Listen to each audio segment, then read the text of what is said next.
इन अरब बादशाहों ने अमेरिका की फौज को अपने मुल्क के अंदर रहने की इजाजत दी है। अमेरिका के इन बेसिस को समझने के लिए हमें थोड़ा पीछे जाना होगा, all the way to world war one.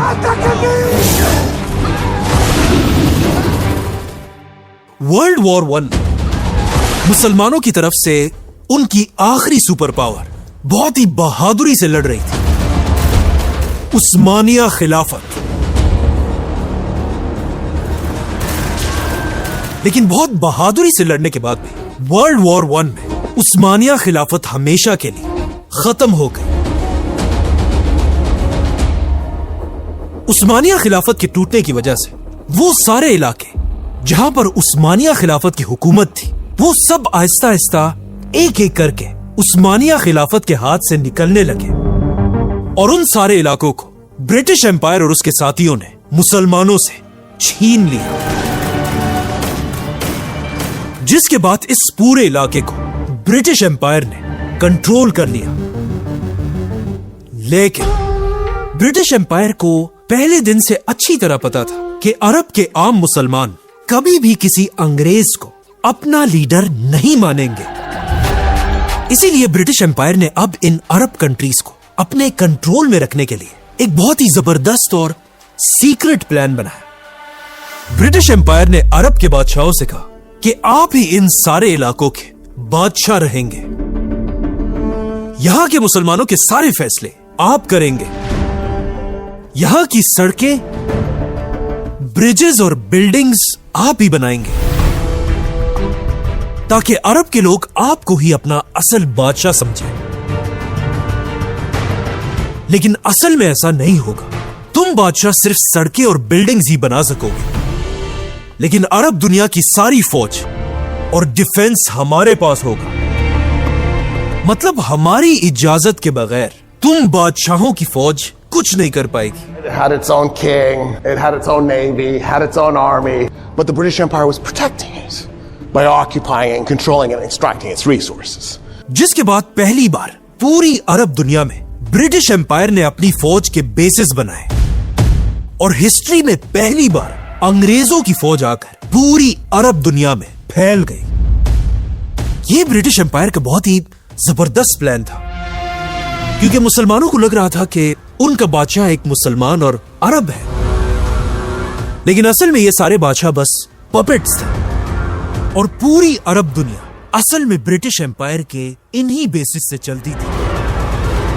आने वाले कई सालों तक दुनिया इसी तरह चलती रही, लेकिन आखिर दुनिया में एक ऐसा वाकया हुआ जिससे ब्रिटिश एम्पायर आहिस्ता आहिस्ता हर तरफ टूटने लगा। World war to.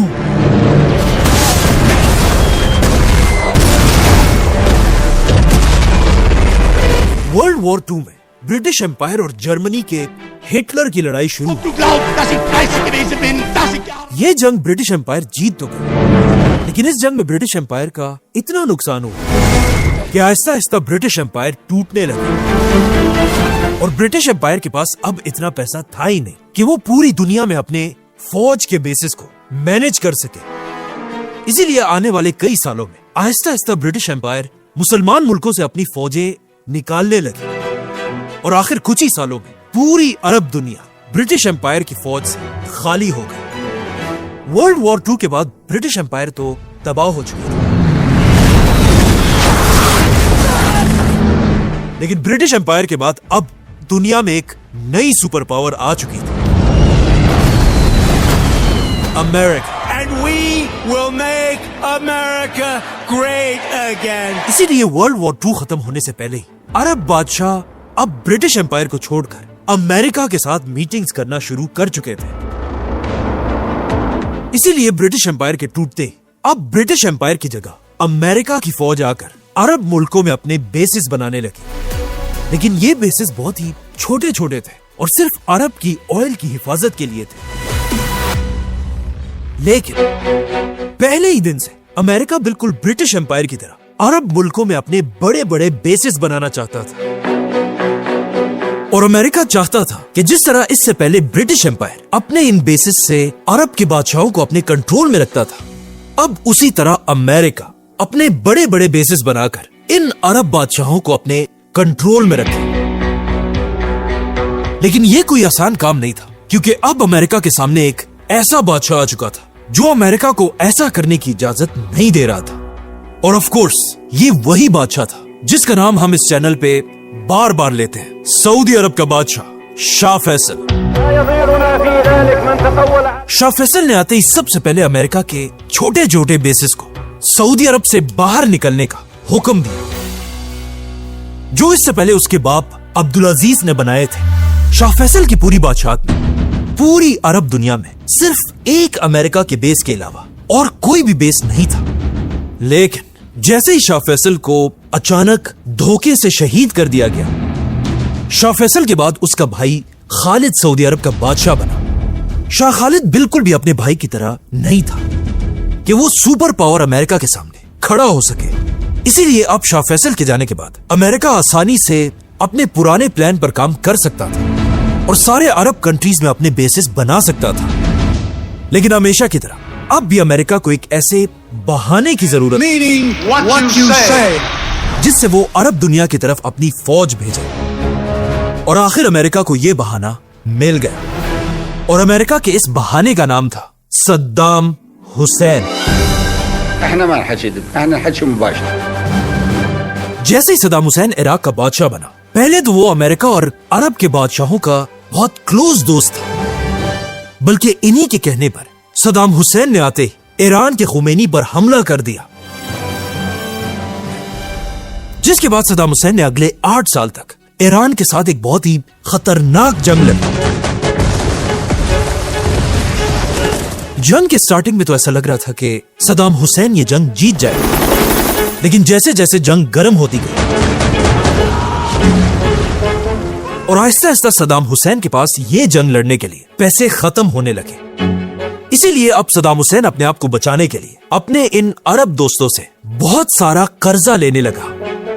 यह देखकर अरब बादशाहों ने भी सद्दाम हुसैन को खुशी से बिलियंस ऑफ डॉलर्स का कर्जा दिया। कहा जाता है ये कर्जा 60 बिलियन डॉलर्स था। लेकिन ये सारा पैसा लेने के बाद भी 8 साल के बाद सद्दाम हुसैन ये जंग बुरी तरह हार गया। जंग खत्म होने के बाद अरब बादशाहों ने सद्दाम हुसैन से कहा कि अब तो जंग खत्म हो चुकी है, तो आप अच्छे बच्चों की तरह हमारा सारा कर्जा हमें वापस दो। लेकिन यह सुनकर सद्दाम ने इन बादशाहों से कहा कि किस चीज के पैसे? ये जंग तो मैंने तुम लोगों के कहने पर लड़ी थी और अब तुम लोग मुझसे कर्जा वापस मांग रहे हो। मतलब सद्दाम हुसैन ने क्लियरली इन अरब बादशाहों को बता दिया कि मैं तुम्हें 1 रुपया भी वापस नहीं दूंगा। और यहाँ से पहली बार अरब बादशाहों और सद्दाम हुसैन की आपस में दुश्मनी शुरू हुई। सद्दाम हुसैन की ये बातें सुनकर अरब बादशाहों को बहुत गुस्सा आया, बल्कि एक अरब कंट्री कुवैत के बादशाह ने सद्दाम हुसैन की इकोनॉमी को गिराने के लिए अपनी ऑयल की प्रोडक्शन बढ़ा दी और पूरी दुनिया में ऑयल की प्राइसेस जबरदस्ती गिराने लगा, जिससे ऑफ कोर्स सद्दाम हुसैन की इकोनॉमी तेजी से गिरने लगी। ये देखकर वो सद्दाम हुसैन जो किसी जमाने में इन अरब बादशाहों का बहुत अच्छा दोस्त था, अब इन अरब बादशाहों से नफरत करने लगा। और आखिर सद्दाम हुसैन ने फैसला किया कि अब वो कुवैत के बादशाह को सबक सिखाने के लिए पूरे कुवैत पर हमला करेगा। लेकिन हमला करने से पहले सद्दाम हुसैन को सिर्फ एक चीज का डर था, और वो था super power America. Saddam Hussain को इस बात का डर था कि कहीं ऐसा ना हो कि जैसे ही वो कुवैत पर हमला करे, कुवैत को बचाने के लिए अमेरिका सामने आए और उल्टा सद्दाम पर ही हमला कर दे। इसीलिए हमले से पहले सद्दाम हुसैन ने इराक में अमेरिका के एम्बेसडर के साथ एक मीटिंग की और अमेरिका के एम्बेसडर को क्लियरली बताया कि मैं कुछ ही दिन बाद कुवैत पर हमला करने वाला हूं। जिस पर अमेरिका के एम्बेसडर ने जवाब दिया कि ये आप अरब बादशाहों का आपस का मसला है, और अमेरिका ने भी क्लियरली बताया कि अगर सद्दाम कुवैत पर हमला करेगा तो हम सद्दाम को नहीं रोकेंगे और हमारा इस जंग से कोई ताल्लुक नहीं होगा। तो अब जब अमेरिका से सद्दाम हुसैन को इजाजत मिल चुकी थी, सद्दाम हुसैन ने अपनी पूरी फौज को जंग के लिए रेडी होने का हुक्म दिया। और आज से 30 साल पहले रात के अंधेरे में सद्दाम हुसैन ने अपनी पूरी ताकत के साथ कुवैत पर हमला कर दिया। इराक की पूरी फौज कुवैत के अंदर घुस गई। कुवैत इराक के पास एक छोटा सा मुल्क है जिसके पास अपनी कोई ज्यादा फौज थी भी नहीं, इसीलिए सद्दाम हुसैन ने सिर्फ 2 दिन के अंदर अंदर पूरा कुवैत फतह कर लिया। और कुवैत फतह करते ही सद्दाम हुसैन के पास कुवैत की पूरी ऑयल का कंट्रोल भी आया, जहां हर दिन ऑयल के मिलियंस ऑफ बैरल्स बनते थे। और इस तरह सिर्फ 2 दिनों में सद्दाम हुसैन अरब दुनिया का सबसे ताकतवर बादशाह बना, जिसका सद्दाम हुसैन और उसके बेटे जश्न मना रहे थे। लेकिन सद्दाम हुसैन को पता नहीं था कि आगे उसके साथ क्या होने वाला है। जैसे ही सद्दाम हुसैन ने कुवैत को फतह किया, इससे पहले अमेरिका ने सद्दाम हुसैन को कुवैत पर हमले की इजाजत दे दी थी और सद्दाम से कहा था कि हम तुम्हें कुछ नहीं कहेंगे। लेकिन जैसे ही सद्दाम हुसैन ने कुवैत फतह कर लिया, अमेरिका ने अचानक अपना पूरा स्टांस बदल दिया और यहां से अमेरिका की एक ग्रैंड साजिश शुरू हुई। अमेरिका बिल्कुल सीक्रेटली अरब के बादशाहों से मिलने लगा और उन्हें कहा कि सद्दाम सिर्फ कुवैत नहीं बल्कि कुवैत के बाद एक एक करके तुम सारों को भी नहीं छोड़ेगा। अमेरिका ने सऊदी अरब के बादशाह को अपनी सैटेलाइट से तस्वीरें भी दिखाई कि किस तरह सद्दाम उन पर हमला करने वाला है, जिसे देखकर सऊदी अरब का बादशाह वाकई में डरने लगा। लेकिन यह सब बिल्कुल झूठ था और यह सब सिर्फ अमेरिका की एक बहुत बड़ी साजिश थी। और इस तरह अमेरिका ने सारे अरब बादशाहों को अपनी चाल में फंसा दिया था। अरब के बादशाह अब अमेरिका से भीख मांगने लगे कि अमेरिका उन्हें सद्दाम हुसैन से बचाए। लेकिन अमेरिका ने इन बादशाहों के सामने एक शर्त रखी कि मैं तुम्हें तब ही बचा पाऊंगा जब तुम बादशाह मुझे अरब की जमीनों पर अमेरिका की फौज के बड़े बड़े बेसिस बनाने की इजाजत दोगे। और ऑफ कोर्स सारे अरब बादशाहों ने अमेरिका के सामने अपना सर झुका दिया, जिसके बाद सबसे पहले अमेरिका ने अपना बेस सऊदी अरब में बनाया। और सऊदी अरब को देखकर अरब के बाकी बादशाहों ने भी ऐसा ही किया। और इसी तरह अमेरिका ने अपना बेस कतर, बहरीन और यूएई में भी अपने बेसिस बनाए। यहां पर एक बात समझना लाजमी है, जिस तरह आज अमेरिका के प्रेसिडेंट पर इजराइल का एक बहुत बड़ा इन्फ्लुएंस है, इसी तरह आज से 30 साल पहले भी इजराइल का अमेरिका पर एक बहुत बड़ा इन्फ्लुएंस था। मतलब अरब दुनिया में अमेरिका के ये बेसिस सिर्फ अमेरिका के लिए नहीं बल्कि किसी भी वक्त इजराइल के लिए भी यूज हो सकते थे। जैसे ही अमेरिका के बेसिस तैयार हुए, अमेरिका ने इन्हीं बेसिस से कुवैत में सद्दाम हुसैन की फौज पर हमला कर दिया। और ऑफ कोर्स सद्दाम हुसैन भी कुछ ही दिन में कुवैत खाली करके वहां से वापस इराक चला गया और कुवैत अब अमेरिका के कंट्रोल में आया। और अमेरिका ने कुवैत में भी अपने बड़े बड़े बेसिस बनाए। अब अमेरिका का बहाना खत्म हो चुका था और सद्दाम हुसैन कुवैत से जा चुका था, तो फिर चाहिए तो यह था कि अमेरिका अरब दुनिया से अपने बेसिस को खत्म करके यहां से वापस चला जाए।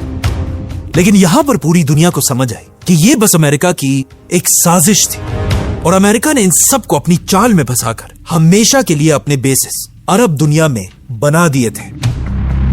और इसी तरह उस दिन से लेकर आज तक अमेरिका की फौज अरब दुनिया में उसी तरह बैठी हुई है। और अब ईरान ने अमेरिका के हर एक बेस पर हमला किया है। लेकिन आखिर ईरान को अमेरिका के इन बेसिस से प्रॉब्लम क्या है? क्योंकि पिछले 35 सालों से अमेरिका के ये बेसिस खामोश नहीं बैठे, बल्कि जिस मुसलमान कंट्री ने भी इजराइल और अमेरिका को आंखें दिखाने की कोशिश की है, अमेरिका इन्हीं बेसिस से उन सबको तबाह करता रहा है। फॉर एग्जाम्पल, आज से 25 साल पहले जब अमेरिका के वर्ल्ड ट्रेड सेंटर्स पर हमला हुआ,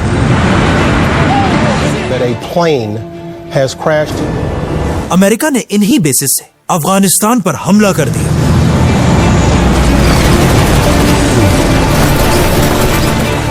और अफगानिस्तान की गवर्नमेंट को वहां से हटाकर अमेरिका ने वहां भी अपना एक नया बड़ा बेस बनाया, बगराम एयरबेस। और अफगानिस्तान की 20 साल की जंग में अमेरिका इन्हीं बेसिस को यूज करता रहा। अफगानिस्तान के बाद अमेरिका ने अपना दूसरा हमला इराक के सद्दाम हुसैन पर किया। यह हमला भी अमेरिका ने अपने इन्हीं बेसिस से किया था। और फिर अपने इन्हीं बेसिस से अमेरिका ने पूरे इराक को तबाह कर दिया। इन्हीं बेसिस से अमेरिका सीरिया पर भी बमबारी करता रहा और इवन कद्दाफी को भी मारने में अमेरिका के इन बेसिस को कहीं ना कहीं यूज किया गया। और सिर्फ यही नहीं, बल्कि यही वो बेसिस है जिनसे अमेरिका हमेशा इजराइल को प्रोटेक्ट करता रहता है। फॉर एग्जाम्पल, आज से कुछ साल पहले जब इजराइल ने गजा पर हमला किया, ये देखकर यमन की गवर्नमेंट ने ऐलान किया कि आज के बाद इजराइल की तरफ जो भी कश्ती हमारे पास से गुजर कर जाएगी, हम उसे उड़ा देंगे। जिससे इजराइल की इकोनॉमी को एक बहुत बड़ा धचका भी मिला था।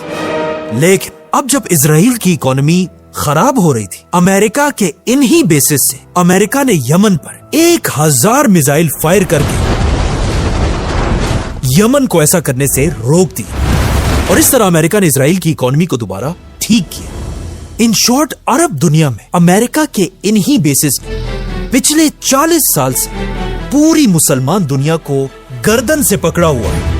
और इन्हीं बेसिस की वजह से दुनिया में कोई भी मुसलमान कंट्री अमेरिका के सामने अपना सर नहीं उठा सकती। आखिर 40 साल बाद जब अमेरिका और इजराइल ने मिलकर ईरान पर हमला किया, The United States military began major combat operations in Iran. Iran पिछले 40 साल में पहला ऐसा इस्लामिक मुल्क बना जिसने अमेरिका के इन बेसिस पर हमले किए हैं। जैसे ही जंग शुरू हुई, कहा जाता है सबसे पहले हमलों में से एक अमेरिका ने दुबई के अल दफरा एयरबेस से ईरान पर किया था। इसी तरह कुवैत और बहरीन के बेसिस से भी ईरान पर हमले किए गए। इसीलिए ईरान ने भी इसके जवाब में अमेरिका के एक एक एयरबेस को टारगेट करके हमले किए। Military bases have been repeatedly attacked by Iran. सबसे पहले ईरान ने कुवैत में अमेरिका के बेस कैंप आरिफजान पर हमला किया। ये अरब दुनिया में अमेरिका का सबसे बड़ा वेयर हाउस था, जहां पर अमेरिका अपने ट्रक्स, टैंक्स और मिसाइल स्टोर किया करता था। और यहीं से अमेरिका के जहाजों और हेलीकॉप्टर्स पर मिसाइल फिट किए जाते थे। ईरान के हमलों के बाद सिर्फ कुछ लोगों के बजाय बाकी अमेरिका की पूरी फौज ये बेस खाली करके भाग गई और कुवैत के होटलों और बिल्डिंग्स में छुप गई। इसी तरह ईरान ने इराक में भी अमेरिका की बेसिस पर हमले किए और यहां पर ईरान ने अमेरिका का एक बहुत बड़ा रीफ्यूलिंग जेट तबाह कर दिया।